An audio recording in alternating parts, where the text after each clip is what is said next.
ఇప్పుడు కోటిరెడ్డి నడిచిన కాలం చాలా గొప్ప కాలం. మా దగ్గర ఉన్న యంత్రాంగం మామూలుగా ఉండేది కాదు.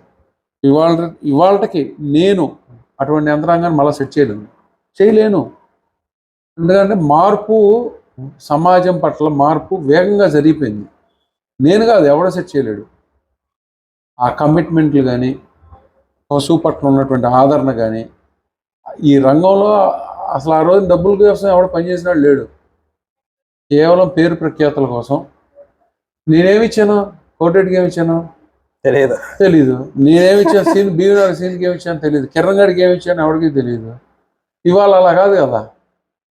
ఇవాళ ప్రపంచం అంతా నాకేమిస్తావు, నాకు ఎంత ఇస్తావు, సాయంకాలానికి ఏం కావాలి, అంతా కమర్షియలే. ఇప్పుడు అంతా ఈ రంగం అంతా కమర్షియల్ స్కేల్లో రన్ అవుతుంది. కానీ నేను ప్యాషన్ కోసం చేస్తున్నా అనేటువంటి వ్యక్తులు చాలా తక్కువ. అంటే ఇదివరకు ఓన్లీ ప్యాషన్.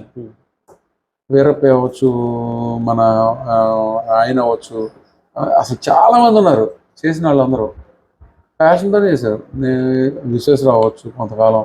ఇప్పుడు వచ్చిన తర్వాత ఏమన్నా అయ్యారో నాకు తెలియదు. కానీ కోటిరెడ్డి అవ్వచ్చు, తర్వాత జిల్లెల నాగిరెడ్డి గారు అవ్వచ్చు, తర్వాత చాలామంది ఉన్నారు. యోధా